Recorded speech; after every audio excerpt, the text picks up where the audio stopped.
एक ऐसी दीवार जिसको बनाने में चली गई थी 4 लाख लोगों की जान। इस दीवार को बनने में लगा था 2000 साल। दुनिया का सबसे बड़ा मैन मेड है ये दीवार। 7 महाअजूबों में से यह एक अजूबा भी है। दोस्तों, इन बातों से आप अभी समझ ही चुके हैं कि हम the great wall of China की बात कर रहे हैं।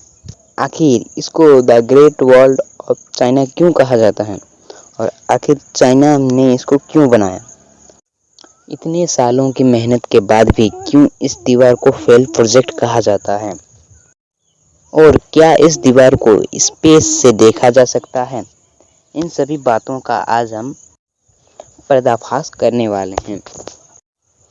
दोस्तों, चाइना का ये दीवार वर्ल्ड का सबसे बड़ा दीवार कहा जाता है और इस दीवार की लंबाई 21,666 किलोमीटर है और इस दीवार की लंबाई इतनी है जितने में आप पृथ्वी का आधा चक्कर मार सकते हैं।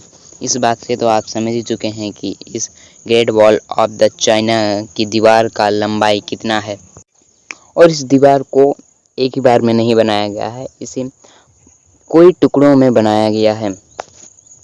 कोई जगह तो इस दीवार को ईंटों से बनाया गया है और किसी जगह तो ग्रेनाइट और पत्थरों से बनाया गया है और कहीं-कहीं किसी और अन्य पत्थरों से बनाया गया है। और यह दीवार चीन के नॉर्थ साउथ में बनाई गई है।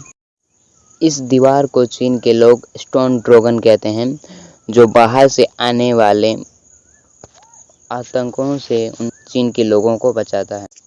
हर साल 1 करोड़ से भी अधिक टूरिस्ट चीन के इस दीवार में घूमने के लिए आते हैं। साल 1987 में इस दीवार को यूनेस्को ने वर्ल्ड हेरिटेज का दर्जा दिया था। इस दीवार का काफ़ी हिस्सा ऊंचे-ऊंचे पहाड़ों के ऊपर से गुजारा गया है, जिस कारण कुछ ऐसे भी जगह हैं जहां पैदल जाना तो मुमकिन नहीं है। सबसे बड़ा सवाल यह है कि आखिरकार चीन को इस दीवार को बनाने का ज़रूरत ही क्यों पड़ा?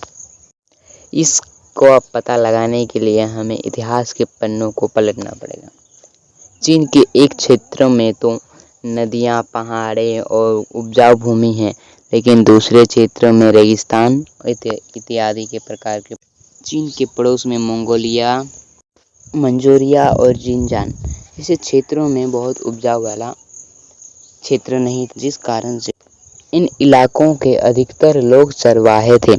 मंगोलिया को तो आज भी चरवाहों का क्षेत्र कहा जाता है। यहाँ पर रहने वाले चरवाहे अक्सर चीन में जाकर चावल और दाल वगैरह चीज़ों का चोरी कर वापस चले आते थे। चीन के लोग शहरी थे, लेकिन मंगोलिया क्षेत्र के चरवाहे वे गांव के आदमी थे। उन लोगों ने पहले अपना एक राजा चुना, उसके बाद एम्पायर को खड़ा किया। चिंग चिंग वांग चीन के सबसे पहले राजा बने और उन्हीं के टाइम में 223 BC में द ग्रेट चाइना वॉल बनाने की शुरुआत हुई। यह दीवार एक राजा के द्वारा नहीं बनाया गया था, बल्कि कई राजाओं और उनके साम्राज्यों ने इस दीवार को बनाने में अहम भूमिका निभाया और 2000 सालों के बाद ये दीवार बनके तैयार हो गया। इस दीवार को बनाने में चीन के राजाओं ने उस समय के बेस्ट इंजीनियरों को इस काम को सौंपा गया था। इसी के कारण आज भी चीन का यह दीवार सीना तान के खड़ा है।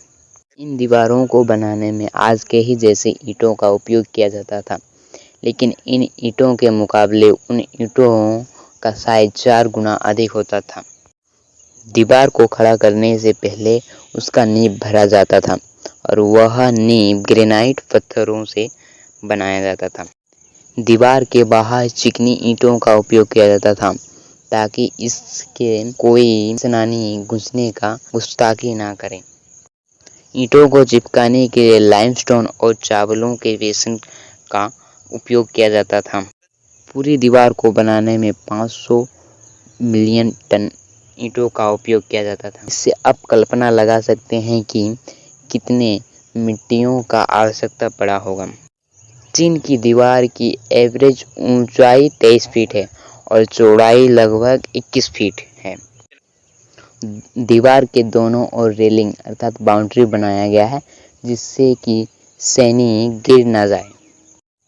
दीवार को अगर आप ध्यान से देखेंगे तो दीवार के बीच में होल्स होते थे, जिसमें सेनानी रहते थे और दुश्मनों के ऊपर तीरों का बौछार करते थे। इसके अलावा चीन की दीवारों में हर 100 मीटर की दूरी पर वॉच टावर लगाया जाता था। दिन के समय में अगर कोई दुश्मन आक्रमण करता है तो झंडा फहराकर सतर्क कर दिया जाता था और रात के समय में आग जलाकर वॉच टावर के नीचे भी 20-22 लोगों के रहने के लिए जगह बनाई गई थी। पूरी चीन की दीवार में कम से कम 25,000 ऐसे वॉच टावर आपको देखने को मिलेगा। थोड़ी ऊंचाई से देखने पर ये दीवार किसी सांप की तरह प्रतीत होता था। बचपन में भी आपने भी ये बात सुनाई होगा कि चीन की यह दीवार स्पेस से भी देखा जा सकता है, लेकिन इसमें कोई सच्चाई नहीं है, क्योंकि इस दीवार को स्पेस या चांद से भी नहीं देखा जा सकता है। इस दीवारों के अंदर भी कोई खुफिया जगह होते थे जो केवल चीन के सेनानियों को ही पता था या सैनिक को ही पता था। इस दीवार को बनाने में लगभग 20 लाख मजदूरों ने अपना योगदान दिया था। मजदूरों के अलावा यहाँ पर हजारों घोड़े गधे से लाद कर चीज़ों को यहाँ पर लाया जाता था। इस दीवार को दुनिया का सबसे बड़ा कब्रिस्तान भी कहा जाता था, क्योंकि इस दीवार को बनाते समय अगर किसी का मौत हो जाता था तो उसको इस दीवार के अंदर ही गाड़ दिया जाता था। आंकड़ों के मुताबिक 4 लाख मजदूरों का मौत इस दीवार को बनाते समय हुआ था और इन सभी व्यक्तियों को भी इसके अंदर दीवार के अंदर गाद के इनके लाश को इनके ही अंदर समेट कर रख दिया गया था और दीवार को बनाया गया था। इसलिए इस दीवार को दुनिया का सबसे बड़ा कब्रिस्तान भी कहा जाता है। इस दीवार को बनाने का मकसद केवल दुश्मनों के एंट्री को रोकना नहीं था, बल्कि प्रसिद्ध सिल्क रोड से जो चोरी होता था उसको भी कम करना था। इस दीवार को बनाने में चोर, मजदूर और आम लोगों को भी मजदूर बनाकर काम कराया गया था। इस दीवार को जल्दी बनाने के लिए कई राजाओं ने भी मजदूरों पर जुल्म करने लगे, उनको दिन रात काम करवाने लगे और खाना भी पेट भर के नहीं देते थे। इस दीवार को बनाने में जिन राजाओं का योगदान था उन राजाओं का नाम भले ही आज किताबों में है, लेकिन कोई ऐसे भी राजा थे जिन्हें इन दीवार को बनाते बनाते हुए कंगाल हो गए थे। आज अगर इस प्रकार के दीवार को बनाने के बारे में सोचा भी जाए तो लगभग सैकड़ों बिलियन डॉलर खर्च हो जाएंगे, उसके बाद भी ऐसा मजबूत दीवार नहीं बन पाएगा। हैरानी की बात यह है कि इतना मजबूत और इतना लंबा चौड़ा दीवार बनाने के बाद भी कई इतिहासकार मानते हैं कि यह एक फेल प्रोजेक्ट है। ऐसा इसीलिए क्योंकि इस दीवार का बनने के बाद भी बहुत सारे चोर या कहें मंगोलियों और बहुत सारे राजाओं ने इसमें आक्रमण किया और चीन को नुकसान पहुंचाया था। 13वीं सेंचुरी में चंगेज खान इस दीवार को लांघकर चीन में प्रवेश किए और चीन में बहुत सारे नुकसान किए। उसके बाद इसीलिए इस दीवार को फेल प्रोजेक्ट कहा जाता है। आपने अगर हमारा वीडियो यहाँ तक देख लिया है तो थैंक यू सो मच।